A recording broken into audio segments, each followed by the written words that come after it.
Hello students, कैसे हैं आप लोग।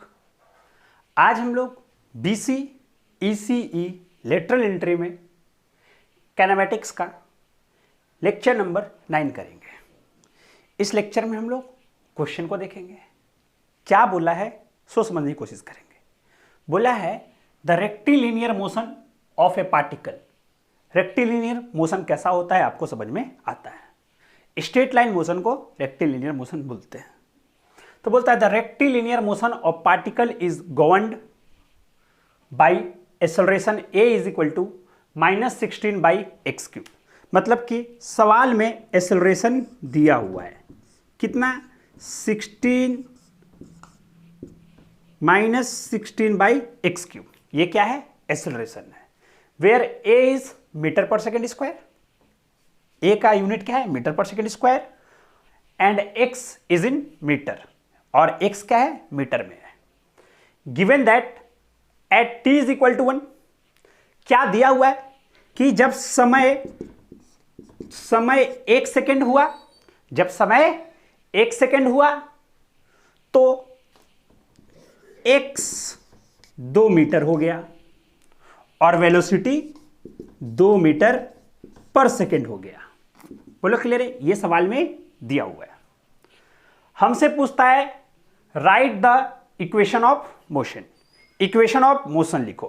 इक्वेशन ऑफ मोशन लिखने का मतलब यह है कि तुमसे पूछ रहा है कि पार्टिकल का पोजीशन क्या होगा, पार्टिकल की वेलोसिटी क्या होगी और पार्टिकल का एक्सेलरेशन क्या होगा, उसका इक्वेशन लिखने के लिए तुमसे पूछ रहा है। पहले तो हम बात को समझने की कोशिश करते हैं। दिया हुआ क्या है, बोलो क्लियर है। अच्छा, अपने को एक बात पता था कि एक्सेलरेशन को हम लोग लिखते थे क्या, dv बटा dt। कोई दिक्कत? अच्छा, क्या ये बात भी तुम लोग को पता है कि एक्सेलरेशन को हम लोग लिख सकते हैं dv बटा dt और अपने मन से ऊपर और नीचे गुना कर दिए dx से dx से।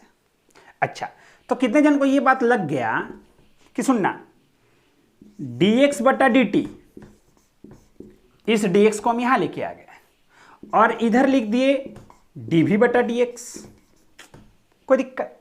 अच्छा, तो देखो, तो इसको लिखा जा सकता है, ये dx बटा dt, ये हो गया वेलोसिटी v, और ये हो गया dv बटा dx। अच्छा, इसमें कोई दिक्कत मेरे हिसाब से तो नहीं होना चाहिए। अच्छा, ऐसा कर सकते हैं कि जो a है वह है 16 by x cube, v dv बटा dx। कोई दिक्कत? मेरे हिसाब से तो कोई दिक्कत नहीं होना चाहिए। अच्छा, एक बात के लिए तुम अच्छे से सोचना, अच्छे से दिमाग लगा के ऐसा कर दे कि -16 एक्स क्यूब dx और इधर में लिख दे v dv। अरे भाई, इसको ऊपर लेके आ गए, वही काम करा। अच्छा, इसको अच्छे से लिख देते हैं, dv is equal to 16 x cube minus में है dx। अब मेरे को तुम खुद सोच के बताना कि एक्सेलरेशन का तो इक्वेशन ये दिया हुआ है, तो एक्सेलरेशन तुमको पता चली गया है। अब हम निकालते हैं वेलोसिटी और उसके बाद हम लोग निकालेंगे पोजीशन। तो अगर हम लोग वेलोसिटी निकालते हैं तो अगर dv दिया हुआ है और अगर हमको v निकालना है तो क्या हमको उसको इंटीग्रेशन करना पड़ेगा। अच्छा, कितने जन को याद है कि अगर हम लोग यही क्या जानते हैं, सो सुनना, x v t, x displacement को बोल रहे हैं हम लोग। अच्छा, मान लेते हैं, या पोजीशन भी बोल रहे हैं फिलहाल, अगर x पोजीशन को रिप्रेजेंट कर रहा है या फिर सोचो कि डिस्प्लेसमेंट को रिप्रेजेंट कर रहा है, तो वेलोसिटी निकालना है। तो अगर ये t का फंक्शन है तो इसको क्या करेंगे, डिफरेंशिएट, और फिर जब इसको एक बार फिर डिफरेंशिएट करेंगे तो आ जाएगा एक्सेलरेशन। और अगर एक्सेलरेशन दिया हुआ है और वेलोसिटी अगर निकालना है तो इंटीग्रेशन करना पड़ेगा। सुनना, ये दिया हुआ है और ये निकालना है तो डिफरेंशिएशन, ये दिया हुआ है और ये निकालना है तो फिर डिफरेंशिएशन, लेकिन जब ये दिया हुआ है और ये निकालना है तो इंटीग्रेशन, जब ये दिया हुआ है और ये निकालना है तो फिर इंटीग्रेशन। बोलो क्लियर है, इसमें कोई दिक्कत मेरे हिसाब से नहीं होना चाहिए। ठीक है भाई, बोलो कोई दिक्कत? नहीं है। चलो, तो अभी फिलहाल हमको उतना नहीं समझना है, अपना सिर्फ कॉन्सेप्ट समझना है। तो क्या है वो कॉन्सेप्ट? तो भाई भी डी भी आ गया। अगर हम इसको इंटीग्रेट कर देते हैं तो सो सुनना, तो इंटीग्रेट कर देते हैं तो कहां से कहां तक करेंगे भाई? तो सो सुनना, ऐसे कर देते इंटीग्रेशन भी D B integration -16x³ dx। इसमें कोई दिक्कत मेरे हिसाब से नहीं है, ठीक है। अच्छा, आगे आगे आगे बढ़ते आगे बढ़ते, यहां तक की कहानी तो मस्त हो गया, कोई दिक्कत। अच्छा, इसका इंटीग्रेशन क्या लिखेंगे? v²/2। अच्छा, इज इक्वल टू अच्छा, इसका इंटीग्रेशन क्या लिखेंगे? तो सो सुनना, -16 बाहर। अच्छा, इसको लिख सकते हैं x⁻³ तो x⁻³ का इंटीग्रेशन क्या होगा? तो x⁻²/-2 प्लस c। अच्छा, अब सुनना, v²/2 ये 8 हो जाएगा, x² हो जाएगा और प्लस c हो जाएगा। अब c का, क्योंकि c तो कांस्टेंट है, तो अब c का हमको वैल्यू निकालना पड़ेगा। अरे आखिर कोई भी वेलोसिटी जो होता है तो ऐसा थोड़ी होता है कि ये वेलोसिटी प्लस c। अरे भाई कितना वेलोसिटी, या तो 10 या तो 5 नहीं तो 15। प्लस c का मतलब क्या हो गया? तो हमको यहां पर c का वैल्यू निकालना होगा। अब c का वैल्यू हम लोग कैसे निकालेंगे इसको समझते हैं। ये जो वैल्यू दिया हुआ है इसी वैल्यू के थ्रू हम लोग c का वैल्यू निकालेंगे। सो सुनना, जब टाइम 1 सेकेंड है तो x कितना है? 2 और वेलोसिटी कितना है? 2। इसका मतलब हम लोग ऐसा बोल सकते हैं कि जब x 2 होगा तो v भी 2 होगा, दिया हुआ है ना यहां पर। तो यहां पर बैठाते हैं, एट t = 1 x = 2 और v = 2। अच्छा, मीटर होगा यहां पर, मीटर पर सेकेंड होगा, है ना। लो ना, लिख देते हैं यहां पर मीटर और यहां पर मीटर पर सेकेंड। चलो बैठाते हैं, तो यहां तो t तो है नहीं तो x और v बैठा देंगे। चलो, ये हो गया 4/2, क्योंकि v 2 है तो 2 का स्क्वायर 4/2 = 8 4 प्लस c। अच्छा देखेंगे, ये 2 और ये 2, तो मतलब c बराबर 0, मतलब c बराबर कितना आ गया? 0। देयरफॉर हम लोग ऐसा बोल सकते हैं कि v² /2 = 8/x²। होने वाला है कि नहीं होने वाला है? तो तुम खुद बोलो, v का मान कितना आएगा? यहां पर रफ करें, इसको रफ करें अब, है ना, रफ कर देते हैं, है ना। सिर्फ v का मान हम तुमको सिखा दिए निकालना कि कैसे v का मान निकालेंगे। देखो कितना सिंपल है ना। अब डिपेंड कर रहा है कि ये जो पोर्शन हम लोग किए थे कि acceleration is equal to v × dv/dx, ऐसा क्यों किया? ऐसा इसलिए किए कि a जो है वह x का फंक्शन है ना। हम सिखाए भी थे जब इसका थ्योरी पढ़ाए थे तो। अच्छा, फिलहाल देख लेते हैं, क्या ये इसको काटा? काटा नहीं, मतलब गुना हो गया तो 16/x², v हटा तो 4/x लिखा जा सकता है। बोलो क्लियर, एकदम मस्त। तो v का मान आ गया। तो यही है, वेलोसिटी का इक्वेशन आ गया। अब वेलोसिटी का इक्वेशन आ गया है तो अब हमको किसका इक्वेशन चाहिए? तो जब वेलोसिटी का इक्वेशन आ गया तब हमको इक्वेशन चाहिए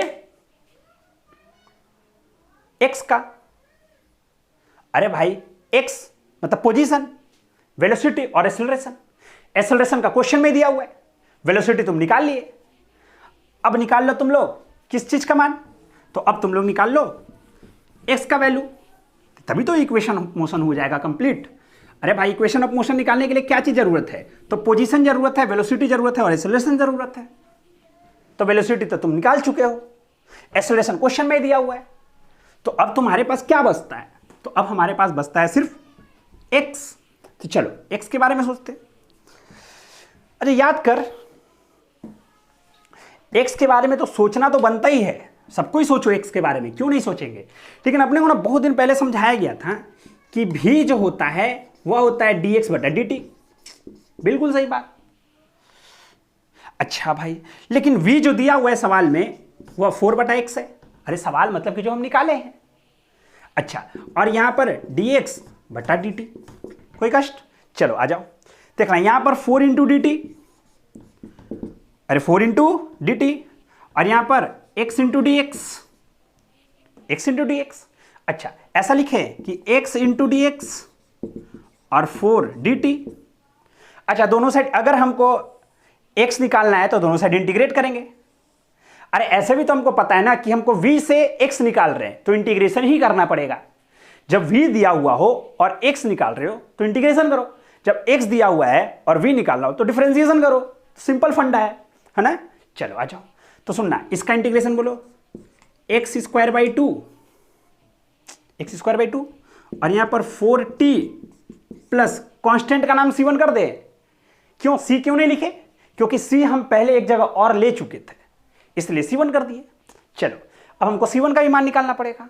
अच्छा बोलना, देखना, at x is equal to 1, sorry t is equal to 1 second, जब t 1 सेकेंड है तो x जो है वह 2 मीटर है और जो v है वह 2 मीटर पर सेकेंड है।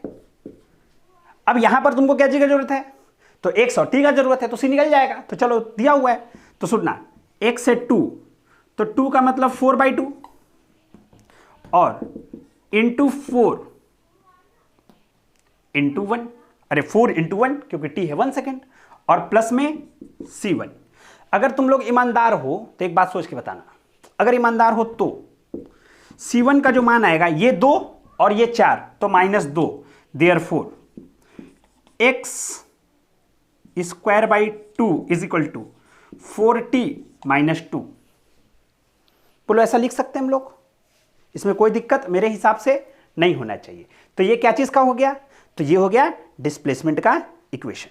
इसमें कोई कष्ट मेरे हिसाब से नहीं होना चाहिए। ठीक है, चलो इसको और एक बार अच्छे से देख लेते हैं। x² is equal to 8t - 4। Square हटा दो भाई लोग, रूट के ऊपर चढ़ जाएगा, कोई दिक्कत मेरे हिसाब से नहीं है। तो ये v आ गया। अरे भाई ये कहने का मतलब ये बोल रहे हैं कि √8t - 4 लिख सकते हैं ना, कोई दिक्कत है? तीनों चीज आ गया। अच्छा, तो पहले क्वेश्चन का सॉल्यूशन हो गया। Velocity sorry equation of motion हम लोगों ने क्या करा? लिख लिया। अब अपने को क्या निकालना है?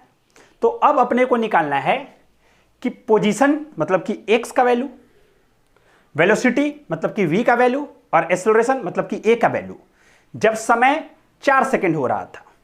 जब समय कितना हो रहा था? 4 सेकंड, है ना। तो इसको रफ कर देते हैं। चलो आ जाओ,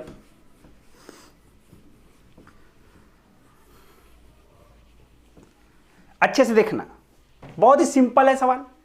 कॉन्सेप्ट अगर तैयार रहेगा ना तो फिर कोई भी दिक्कत इसको बनाने में तो कम से कम नहीं होगा, अगर कॉन्सेप्ट अच्छा रहा तो, है ना। चलो आ जाओ, सुनते हैं। x क्या दिया हुआ है?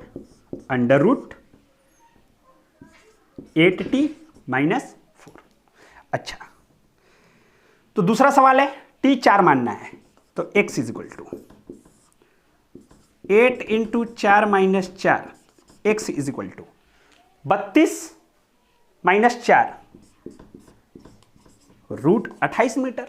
बोलो क्लियर है? इसमें कोई दिक्कत मेरे हिसाब से नहीं होना चाहिए। क्लियर हो गया? अच्छा, दूसरा सवाल ये हो गया, पोजीशन निकल चुका है। अब क्या निकालना है? तो अब निकालना है वेलोसिटी, और फिर निकाल लेंगे हम लोग एक्सेलरेशन। तो देखेंगे इसी में आगे कि वेलोसिटी का जो एक्सप्रेशन आया था अपना, वह क्या आया था?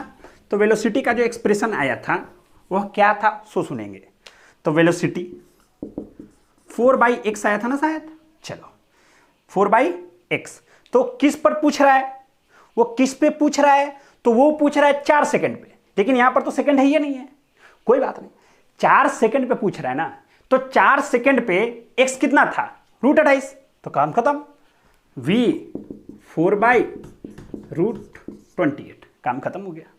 बोलो क्लियर है? मीटर पर सेकंड, है ना। √48 ही आया था ना भाई, v/x। हाँ, बोलो क्लियर है? 28। अच्छा, नेक्स्ट 4/x ही आया था ना, है ना। लास्ट एक्सेलरेशन, एक्सेलरेशन कितना, तो -16/x³ था या x² था, x³ था, बोलो था। अब x तुम्हारा आ चुका है, देखो यहां पर समय नहीं है, लेकिन हमको तो एक बात तो पता है ना कि इस समय पर, मतलब दिया हुआ समय पर 4 सेकंड पर डिस्प्लेसमेंट इतना था, तो यहां पर डिस्प्लेसमेंट का वैल्यू है, इसलिए डिस्प्लेसमेंट डालेंगे जो 4 सेकंड पर आया था। बोलो क्लियर। अगर t का होता तो t का वैल्यू डाल देते। बोलो क्लियर एकदम अच्छे से। तो चलो है ना, यहां पर लिख देते हैं a -16, अच्छा इसको लिख सकते हैं 28 इंटू √28, नहीं आ समझ, x का क्यूब है तो 3 बार √28, √28, 2 बार √28 सिर्फ 28 और 1 बार √28 बच गया। बोलो क्लियर है, यही था तुम्हारा आंसर। यहां पर मेरे हिसाब से तो कोई कष्ट नहीं होना चाहिए। तो यहां से क्या सीखे हम लोग, यहां से एकदम सिंपल बात, एकदम हम जो समझाना चाह रहे हैं वो समझने की कोशिश करना। हम यहां से यही चीज सीखे कि अगर जो दिया हुआ एक्सेलरेशन t का फंक्शन होता तो डायरेक्ट हम dv/dt करते और v का वैल्यू निकाल लेते, लेकिन क्वेश्चन में दिया हुआ जो है वह एक्सेलरेशन जो किसका है फंक्शन, तो x का फंक्शन है। तो जब x का फंक्शन एक्सेलरेशन हो तो v dv/dx करते हैं, तब यहां से v निकाले। इंटीग्रेशन, बेसिक इंटीग्रेशन तुमको आना चाहिए, काम खत्म है। अगर बेसिक इंटीग्रेशन आ गया तो फिर कोई कष्ट कहीं भी नहीं होने वाला है। बोलो क्लियर एकदम अच्छे से। चलो फिर ये था तुम्हारा एक छोटा सा क्वेश्चन। मिलते हैं हम लोग अब नेक्स्ट क्लास में, है ना। Thank you very much.